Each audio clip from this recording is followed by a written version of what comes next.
iCarly Season 1. This is not a review of the original series. This is a review of the newer Paramount Plus show, which up until now I just really didn't watch. Um, Basically because I felt weird that Sam was not in the show, right? And then the second part of this show was that I back in the day when iCarly was on, yeah, my siblings watched it who were a little bit older than I was, but always as a kid when it came to Nickelodeon and like Disney Channel, cared very little about Disney Channel. And I liked Nickelodeon a lot more because I liked cartoons. Like it was Cartoon Network and occasionally Nickelodeon because I was there for the cartoons. And so it doesn't mean I don't have fond memories of these shows and I don't really enjoy them because I definitely do.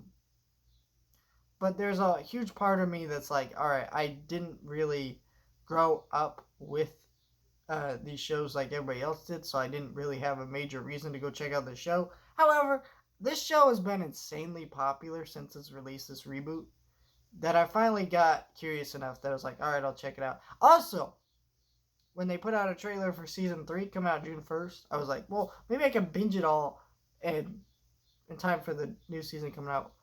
I can't because the new season's coming out at Thursday at the time recording this review, and it's Saturday, so I'm literally like, what, like 5 days away, and there's like 13 episodes left to watch. They're quick to watch episodes, but I don't have the time. So I am going to review season 3, but I'll probably wait till the show finishes airing its third season, and then I'll come around to reviewing it. And I'll review season 2 before then, of course. But yeah, I just want to talk about it. And I actually will say I enjoyed this show. I was very shocked by how this show was put together. Because here's the thing that's nice about this show, it grew up with its audience.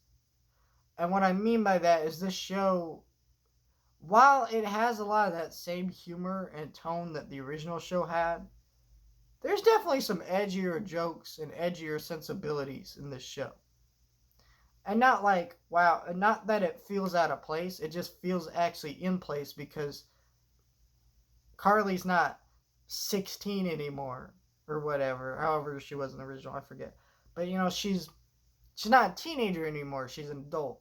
Spencer's not a dude who in his early 20s. He's now in his 40s or 30s or whatever.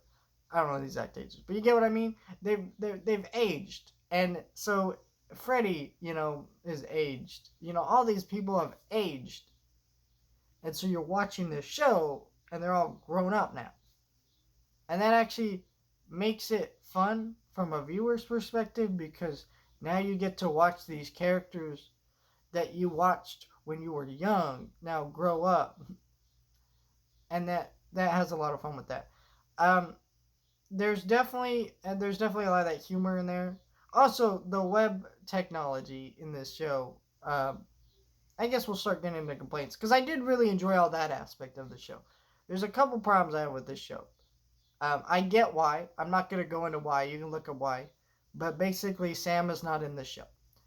And it just feels awkward if you know the original show because they explain why. Like, she's not just written out of the show. They explain blank happened to this character.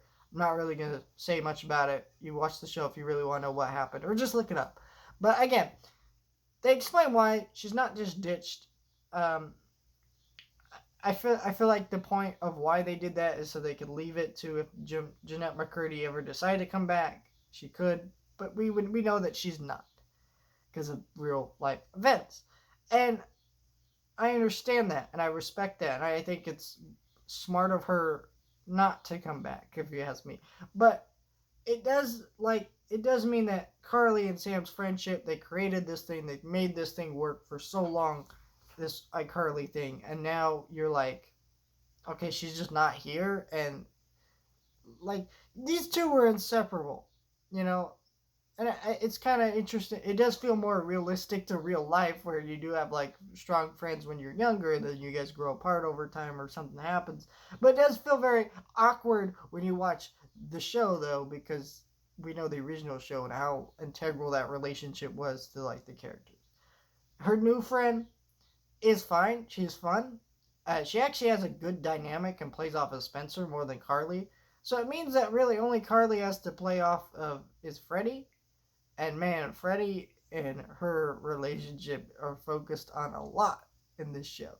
From what I've seen of season 2 and the trailers for season 3, which is fine. I actually enjoy that. It does feel a little bit sad not having that girl on girl vibe to it. Like I don't know how to explain it. They need that extra friendship in there, and it does feel like this show's missing it. And also, I feel like iCarly's not really focused on that much. It's mostly just characters kind of just doing their thing, which is fine. I like these characters. I like watching the show. That's why this is a good show. But it does feel awkward at times watching this show where you're like, okay, well, it does feel like it's missing these things. But honestly, these are just nitpicks, to be honest. This show is still really, really solid. It's a fun show. If you liked iCarly, you'll like this show. If you didn't, pass on. It's just amazing that the show is as popular as it is. It's just really cool. And I'm excited to see the Zoe 101 reboot at some point. I might start watching that show so I can hopefully actually talk about that show in time for the Zoe 101 thing. Um, but yeah, there you go. Like, share, and subscribe. Thank you guys for watching. Thank you guys for watching.